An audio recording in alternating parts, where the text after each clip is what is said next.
Transcription युनिटमध्ये सगळ्यात पहिले आपण पाहिलं प्रमोटर, त्यानंतर बघितलेलं आहे स्ट्रक्चरल जीन्स.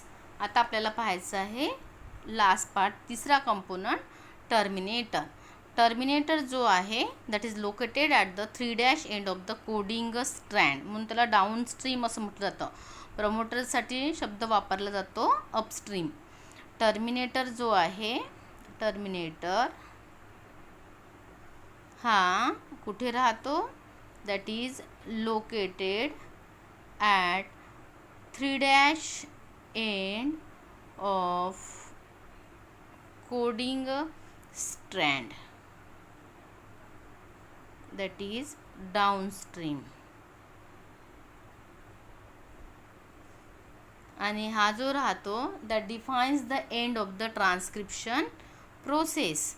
म्हणजे ट्रान्स्क्रिप्शन प्रोसेसचा जो एंड आहे हा एंड कशामुळे होतो, टर्मिनेटरमुळे होतो, म्हणून त्याला म्हटलं जातं it defines the end of transcription process. आता आपण जर ट्रान्स्क्रिप्शन युनिट्सची जर डायग्राम काढायचा झाला तर आपला पहिला जो स्ट्रँड राहतो त्याच्यावरती स्ट्रक्चरल जीन किंवा टेम्पलेट स्ट्रँड जो आहे हा आपला जर घेतला हा तर हा आहे तुमचा पहिला स्ट्रँड, जिथे प्रमोटर जॉईन होतो तो आहे 5' आणि नंतर आहे 3'. आता या ठिकाणी कशाचं जॉईनिंग होतं, प्रमोटरचं जॉईनिंग होतं 5' म्हणून आपण इथे लिहिलं प्रमोटर. ठीक आहे. आणि या ठिकाणी कशाचं जॉईनिंग होतं, टर्मिनेटरचं, म्हणून मग आपण इथे लिहू आता 3' एंडला terminator, because terminator is located at the 3' end. ठीक आहे. आणि म्हणून मग ज्या स्ट्रँडचं ओरिएंटेशन 5' to 3' असतं त्या स्ट्रँडला म्हटलं जातं कोडिंग स्ट्रँड. आणि आता आपण जर इथे दुसरा स्ट्रँड जर काढला तर याचं ओरिएंटेशन हे याच्या अपोजिट आहे, याला म्हटलं जातं टेम्पलेट स्ट्रँड, याला म्हणतात टेम्पलेट स्ट्रँड. आणि हा जो स्ट्रक्चरल जीन आहे याची काय केली जाते, मग कॉपी केली जाते. ठीक आहे. ही झाली तुमची डायग्राम कशाची, ट्रान्स्क्रिप्शन युनिटची. ट्रान्स्क्रिप्शन युनिट जर घेतलं तर त्याच्या 5' एंडला प्रमोटर प्रेझेंट असतो, लोकेटेड असतो, म्हणून त्याला अपस्ट्रीम म्हणतात. आणि टर्मिनेटर 3' एंडला राहतो, त्याला काय म्हटलं जातं, डाऊनस्ट्रीम म्हणतात. आणि 5' to 3' असं ज्याचं ओरिएंटेशन राहतं त्या स्ट्रँडला कोडिंग स्ट्रँड म्हणतात. आणि ज्याचं ओरिएंटेशन 3' to 5' असतं त्या स्ट्रँडला टेम्पलेट स्ट्रँड असं म्हटलं जातं. म्हणजे टर्मिनेटर जो आहे हा 3' एंडला प्रेझेंट राहतो आणि एंड ऑफ द ट्रान्स्क्रिप्शनची प्रोसेस होते. आणि after binding to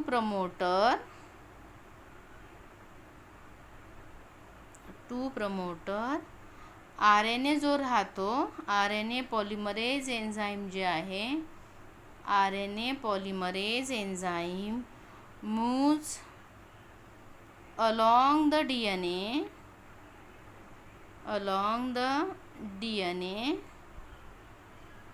and causes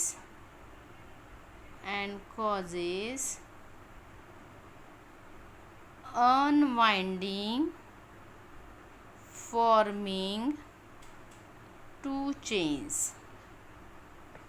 ठीक आहे. म्हणजे प्रमोटरला बाइंडिंग झाल्याच्या नंतर after binding to the promoter RNA polymerase enzyme राहतो, तो अलॉंग द DNA काय होतो, मूव्ह होतो and causes the unwinding forming the to change.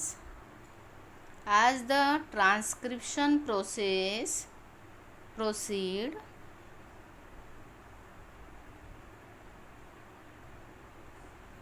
the hybrid DNA RNA molecule जो आहे त्याचं डिसोशिएशन होतं. The hybrid DNA RNA molecule dissociates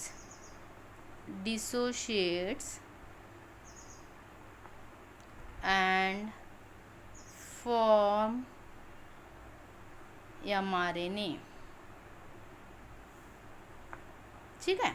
mRNA form जशी जशी ट्रान्स्क्रिप्शनची प्रोसेस ही पुढे पुढे जात राहते तेव्हा हायब्रिड DNA RNA मॉलिक्यूल आहे याचं डिसोशिएशन होतं आणि mRNA मॉलिक्यूल हा फॉर्म होतो. याच्यामध्ये तुम्हाला डायग्राम दिलेली आहे 4.11. मला वाटते कोणता पेज नंबर आहे 78 वरती दिलेली आहे डायग्राम. ठीक आहे. म्हणजे हा जो टेम्पलेट स्ट्रँड आहे त्या template strand of DNA antisense strand म्हणतात आणि कोडिंग स्ट्रँडला सेन्स स्ट्रँड असं म्हटलं जातं. आणि याच्यावरती जी जेनेटिक इन्फॉर्मेशन आहे किंवा जे बेसिस आहे हे बेसिस टोटली कॉम्प्लिमेंटरी बेसिस राहतात. कॉम्प्लिमेंटरी बेसिस म्हणजे तुम्हाला माहिती आहे अपोजिट बेसिस, जसं प्युरिन्स पायरिमिडिन बेसिस ॲडेनाईनची जोडी थायमिनसोबत आणि गॉनाईनची सायटोसिनसोबत आणि व्हाईस वर्सा. आणि RNA पॉलिमरेज एन्झाईम जेव्हा टर्मिनेटर सिग्नलपर्यंत जातं तर that leaves the DNA and mRNA that is released. म्हणून आपण काय लिहू शकतो इथे की when RNA polymerase reaches the terminator,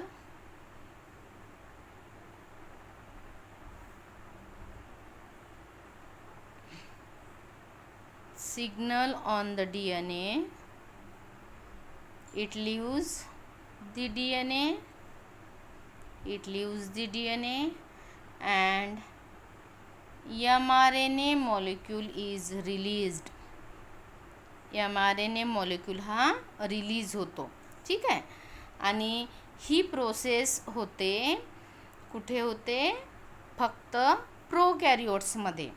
आता जर बॅक्टेरिया किंवा प्रोकॅरियोट्स असेल तर या ठिकाणी ही प्रोसेस स्टॉप होते. म्हणजे इन बॅक्टेरिया और प्रोकॅरियोट्स द न्यूली फॉर्म RNA जो आहे the newly formed RNA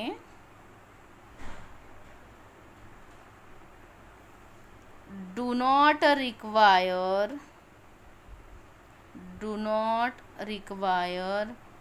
further processing.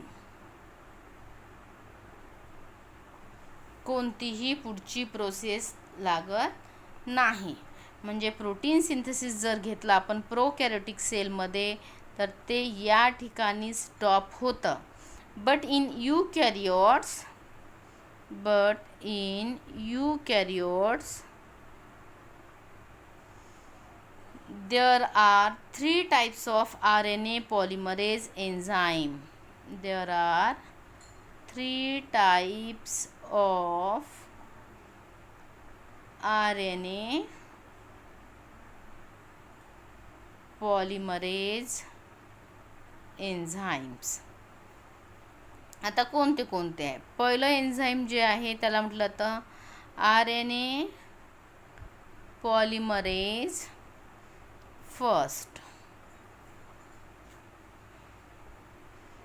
that is utilized for formation or synthesizing of rRNA.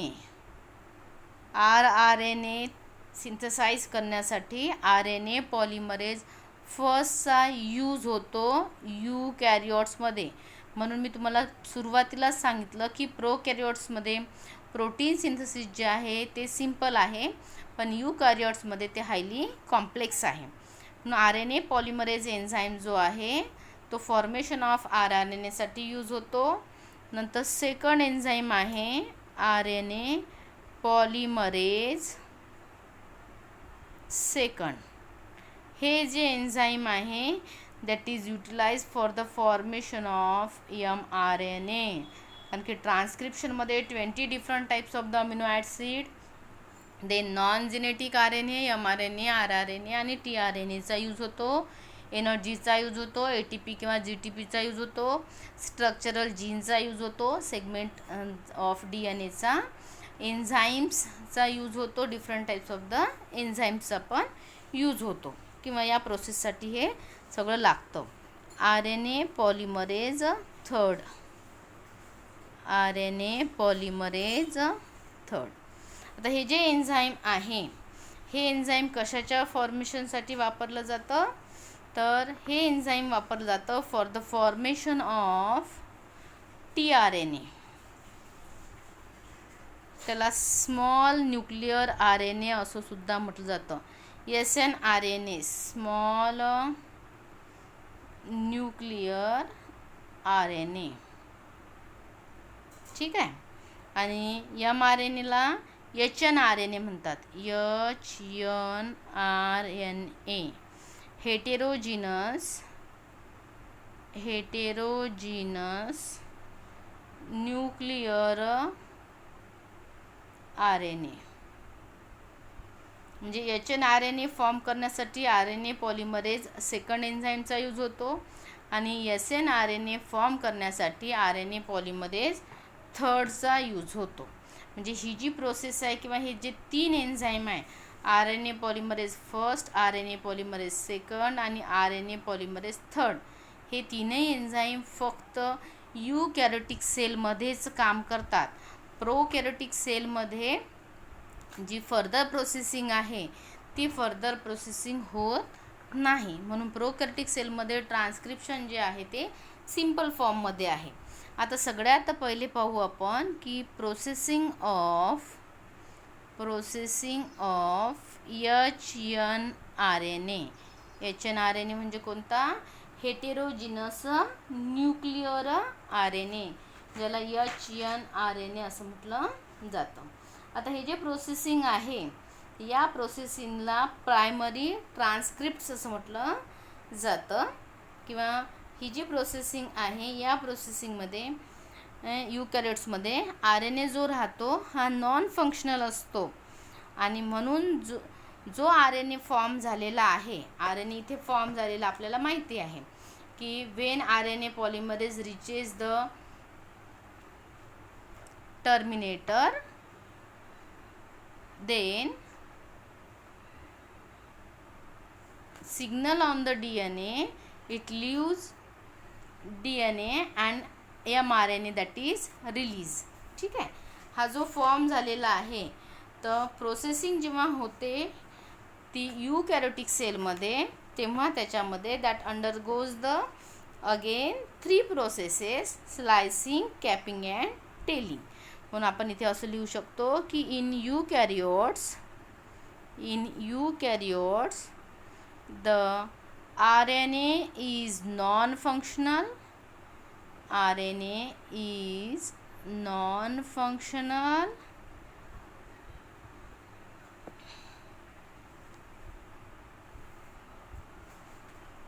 When it is formed that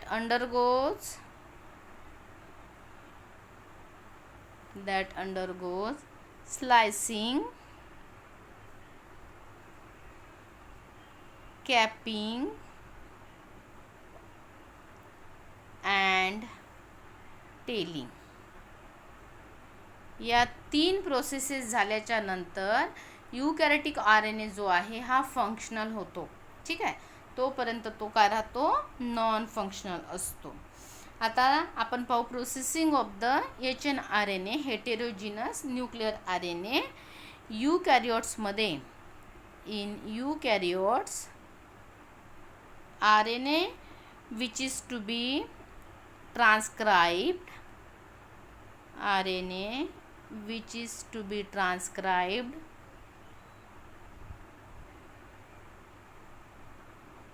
from the DNA is called primary transcript.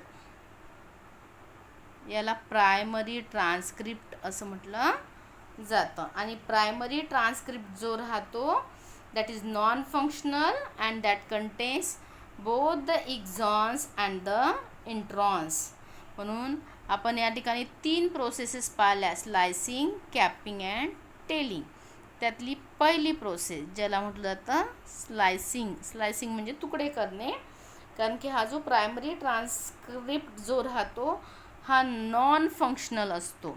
म्हणून आपण इथे काय लिहू की primary transcript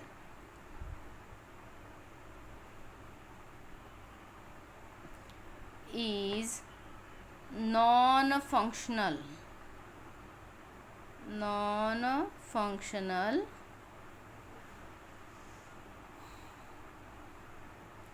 and that contains both exons and introns.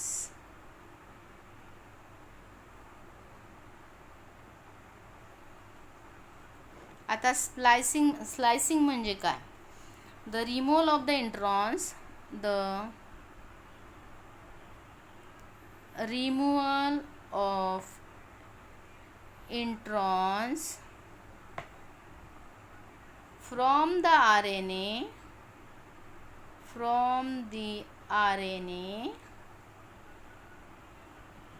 is called splicing. यूकॅरियोट्समध्ये primary transcript जो राहतो हा कसा राहतो? नॉन फंक्शनल राहतो, which contains both the exons and the introns, and the removal of the introns from the RNA that is called as the splicing. त्याला splicing असं म्हटलं जातं. आणि only exons that are joined in a definite order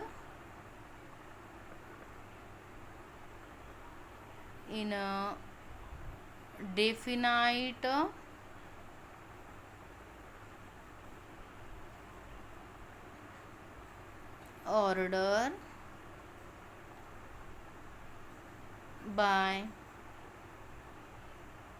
DNA ligase enzyme.